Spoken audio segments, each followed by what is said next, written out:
is this strapping young lad next to me looking especially svelte? Because he was the biggest loser last week. Dan, 1-4 against the spread? Come on, man. Richard, I just have a gift. But you know what? It's Alabama Ole Miss week. Let's beat Bama the only way we know how. Elephant ears. They're soft, they're flaky, they're buttery. Oh my goodness, yeah.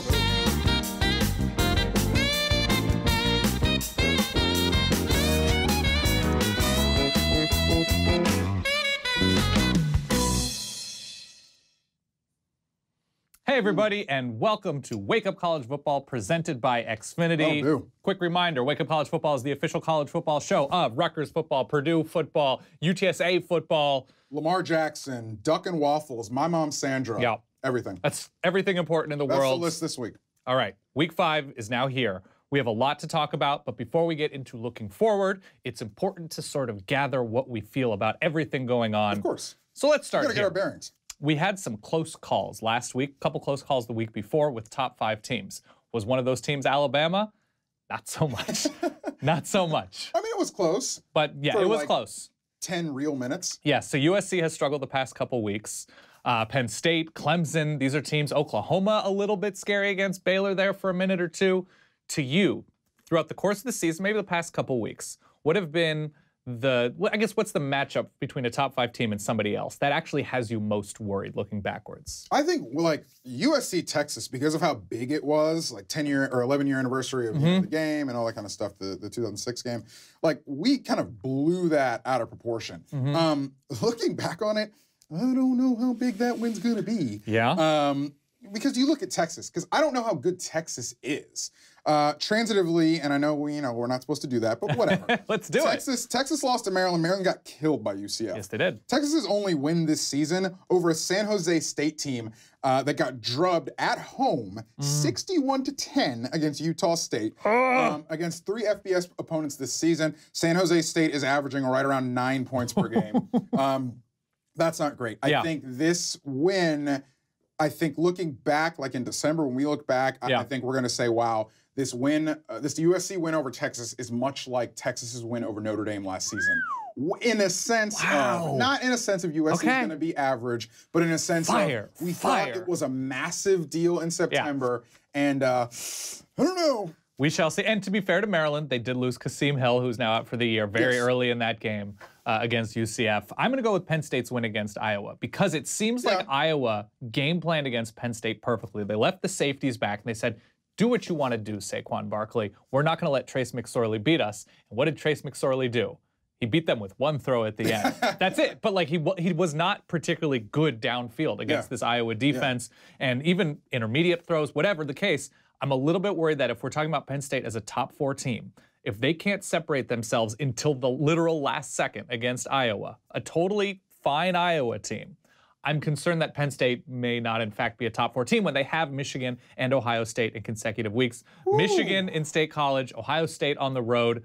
I am positive Penn State is a very good team. I'm now not so positive they're a great team. It's fair. Okay, so with that, let's get to coaching specifically.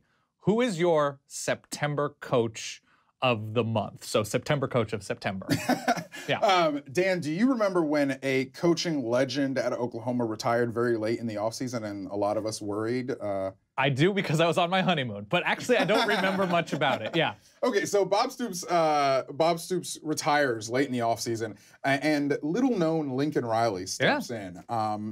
Lincoln Riley has done an astounding job of making us forget that Bob Stoops, was an institution at Oklahoma, at least for this season so far. They march into Columbus, plant the flag, beat the heck out of Ohio State. I know they kind of squeaked by Baylor, but, on the road to a championship, if Oklahoma eventually does get to the playoff, you will have games like that. And that's a Baylor team that's going to be up to play a talented Oklahoma team in that game. Matt Rule's preaching toughness, et cetera. Right. I think a sneaky good assistant coaching hire was the hire of Ruffin McNeil by Oklahoma. I think he helps Lincoln Riley ease the transition from head coach in waiting or whatever to actual head coach. I think the little day-to-day things, I think Ruffin is probably big for Lincoln in that regard. This team looks much like it did last year. Very talented, ready to rock. And that continuity, I think, is a testament to Lincoln Riley's skill of being able to manage everything that is a college football program in his first head coaching job. I'm just very impressed with Lincoln Riley and what Oklahoma's been able to do. Yeah, you feel McNeil. You're all about the defense has been totally good. I'm going to go with another team, another coach who has beaten Baylor. Not that beating Baylor in 2017 is the most impressive thing, but I'm going to go with Duke. I'm going to go with David Cutcliffe and the job he has done. Jim Knowles on defense has done a great job with this Duke defense. They just bring heat all the time. That's their identity. They're coming after you, so they'll give up some big plays. But this is a Duke team that has beaten Baylor, they've beaten Northwestern, and now they've beaten North Carolina. Not great teams, but teams that Duke they haven't traditionally win your games. Had their way with. If you're a team like Duke, win your games. I don't care how it looks, win your games. Absolutely. The schedule's gotten tougher, but even with Daniel Jones and the offense and David Cutcliffe's history with quarterbacks getting a lot of the attention when you think about Duke football sort of big picture, it's been the defense. They've been very impressive, and I like to see this sort of, you have Duke, you have Wake Forest, you have Virginia, all these teams just sort of floating around winning games. Sneaking around the chicken coop. Absolutely. I like it. All right.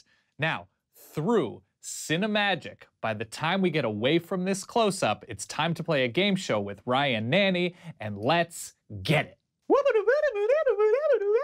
We got it.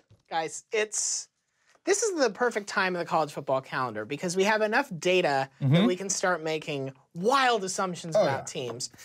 And we still have enough time that those assumptions can be totally wrong. So I did some digging on CFB Stats, a wonderful website for which we are truly grateful. And I have a few just like fun trivia questions for you because I'm me. Most of them are about teams being bad at things. That's fine. Because you know my brand. Yeah. You know my brand. Okay. And you guys are going to work together this time. I know last time. Teamwork. Last time it didn't go great for Richard. So this way, if it doesn't go well, you can blame Dan. That's true. That's what I like to do. All right, let's start with this one. Okay.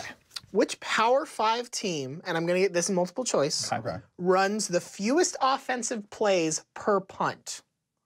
Okay, so most prone to 3 and out. Yes. Yeah, exactly. Pretty much. Illinois, Boston College, Florida, go Gators, or Vanderbilt? I don't think it's Florida. My thing is, would Vanderbilt versus Alabama, like does Vanderbilt's game against Alabama skew this number to make it be Vanderbilt? Vanderbilt did not run many plays against Alabama. I think we roll with our gut and go Vandy. Vandy? All right. Let's go Vandy. The answer is Vandy. Yeah! Vandy currently running 7.5 plays. Not good enough. That's incredible. incredible. Per punt. That's incredible. Florida's at 10.8. Ooh. Illinois and BC, you're in the 9 territory. All right, good. You guys have nailed one. 1 for 1. All right. Which Power 5 school of these 4 commits the most penalties per game? USF. Not a Power 5 school. Oh, you're right. So, Not yet. Not yet. Big 12 coming for you. UCLA, Oregon, LSU, or Texas? Oh. So penalties per play. Per game. Per game. Penalties per game. You can penalties per play would be a wild stat. That would be. You're like, yeah, my USF actually might lead in that. Give me the options one more time. UCLA, Oregon, LSU, or Texas? Is Oregon penalty prone? Yes. Very much so. What's your gut? You got Oregon? My gut is Oregon, because they even committed a bunch of penalties against Wyoming. Okay. In a big blowout win. So I'm going to say, let's go with Oregon. All right, let's go Oregon. Oregon is correct. Yes! Oregon commits 10.5 penalties per game. Also, when I say boom, it is not because I'm excited about the penalties. I do not like those at all. Oregon was second worst last year, and that was like at 8.3. So, nice. Okay, clean it up. Clean it up. all the way home. Okay, I'm going to save the good one for last. Okay. All right. Which Power 5 school has the worst red zone touchdown percentage? So number of red zone possessions that ended in touchdown. The worst. Of these four. Of these 4. Michigan, South Carolina, Pitt, and Utah. Oh my God, that's tough. I think it's Michigan. Michigan did have a bunch against Air Force, I believe. That they didn't. Yeah. So let's go Michigan. Yeah, I trust your gut.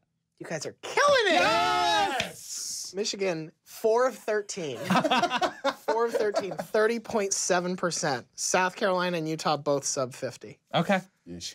Now here's the tough one. No, we got one more. Oh, we got one more. Okay, here we go. Which Power 5 school has missed the most field goals? Just missed the most over the course of the season. Penn State, South Carolina, Tennessee, or Washington? Ooh, One more time. Penn State, South Carolina, Tennessee, or Washington? I'm going to guess South Carolina, not because I've watched a lot of South Carolina games, but I know Ryan, and I know Ryan's feelings about Will Muschamp. Yeah. These are just We're cheating numbers. the Wait, game. these are just I know, numbers. but it's a way to honor Will Muschamp achievements. So Okay. my guess is South Carolina. I'll defer. I have no idea, Okay. honestly. 4 for 4. Oh! Do I know Ryan or do I know South Ryan? Carolina. I wasn't searching for this stat. I to know. be fair. I know. But South in your Carolina gut, has missed 6 field goals. They've attempted 8. And you know that if you are a Will Muschamp offense, field goals are like precious gold. yeah, they are. Ryan, can't every just keep drive, missing Ryan, those. every drive should end with a kick. Fair. All right, this is the last one. Here we This go. is no multiple choice here. If you guys can get All right, this, all right. I will buy you both lunch. Ooh.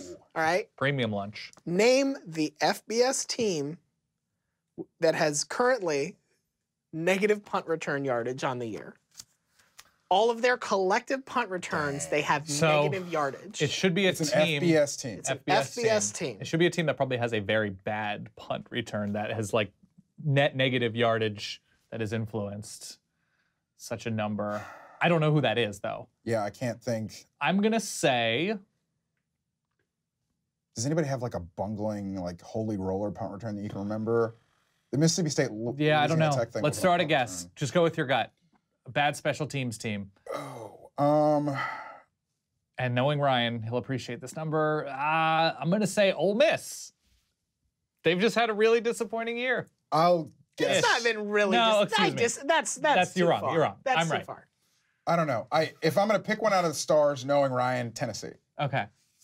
BYU. BYU. Oh, they've been so BYU bad. has 4 returns for negative 5 yards That's on true. the year. That's hard to do. Yeah. Goodness. That's super hard to do. Things are not great for BYU right now. I feel we did better than South Carolina's kicking game, and Right. better than Michigan in the red zone comparatively. All right. Yes, Fair enough. But, Ryan? but you did not reach Oregon penalty level. That's No. true. Mostly because I Absolutely didn't not. give you 10 questions. So No. sorry Fair. about that. Damn it. All right. So, Richard, wasn't that illuminating? That was nice. I feel good. That's the best I've done Yeah. on a test in years. We learned numbers. That was Number Cruncher. Let's round out our big topics with this. The Georgia Bulldogs. Here's my question. Out of, let's say, Who's that 100. coming down Please the don't do that. Nope, track? that song is banned. Out of 100, how real are you taking Georgia right now? Honestly, I'm taking Georgia like pretty seriously. So like a 95. Oh, yeah, like real in the scale. 90s. In Okay. the 90s. And you know, Okay. if we're on the grading scale, What is- 90s. okay. I think at the end of the day, Georgia's defense. Yeah. Georgia's defense, if that's going to be a known quantity, especially in the SEC East, I want to take Georgia's defense to the bank. Roquan Smith, Lorenzo Carter.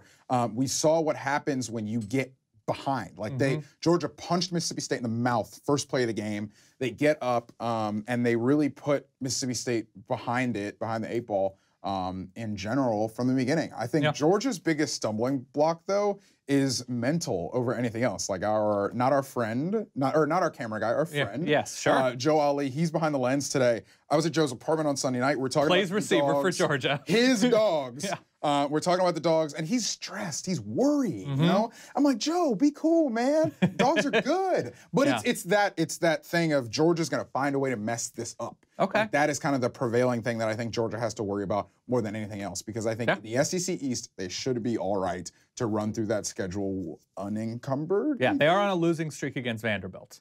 My research has told me that they're on. So here's my actual concern, because you're right. Georgia is playing great football right now. My concern right now is with offensive efficiency.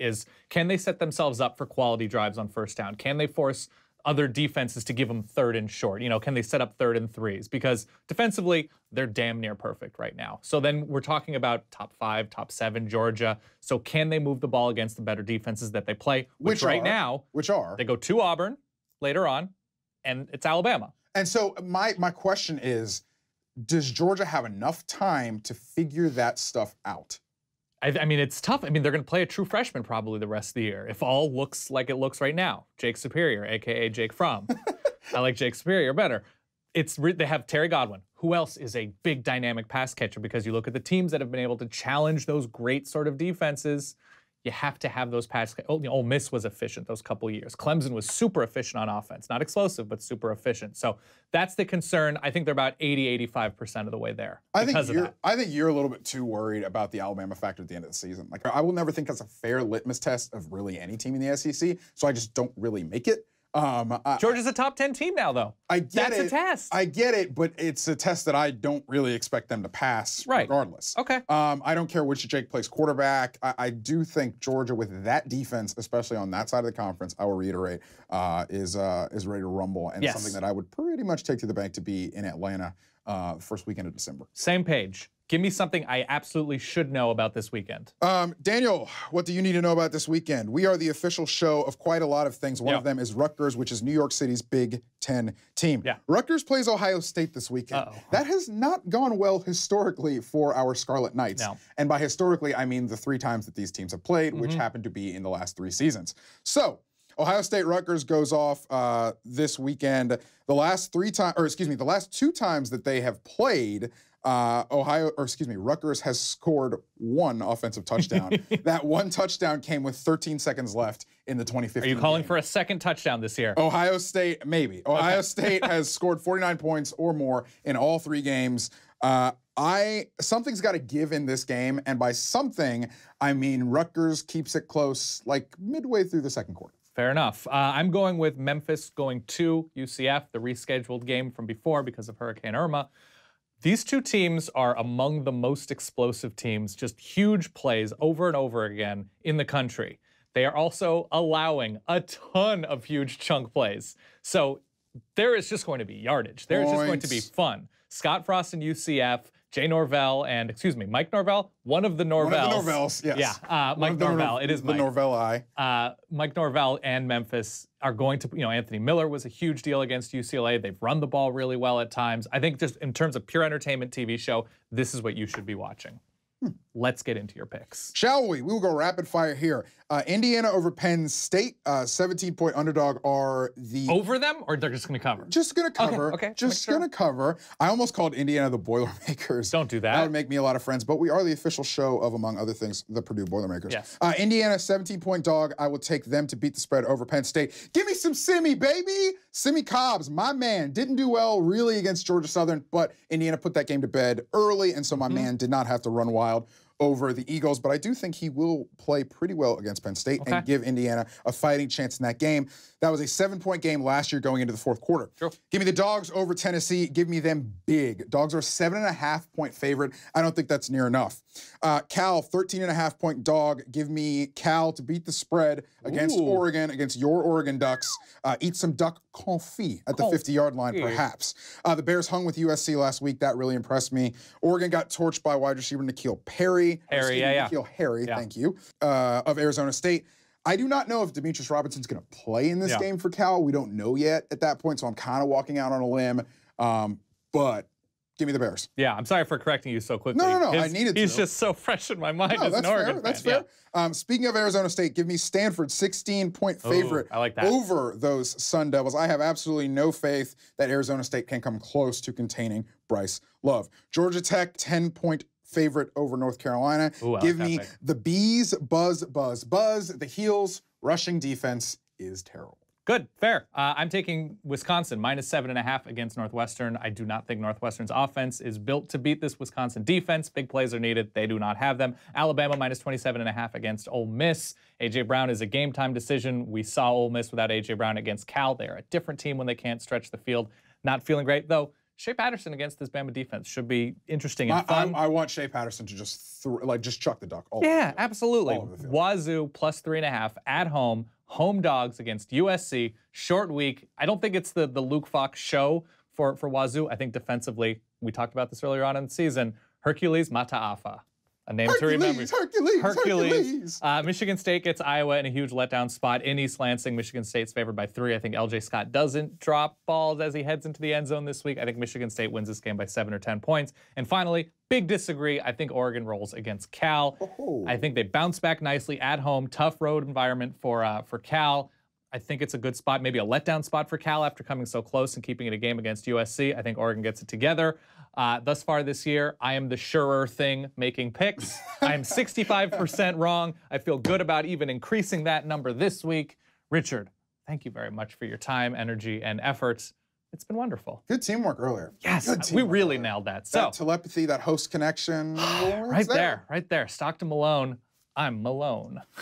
Thank you very much for watching Wake Up College Football presented by Xfinity. For Richard, my name is Dan. He's going to eat now. Roll Tide. We'll see you next week.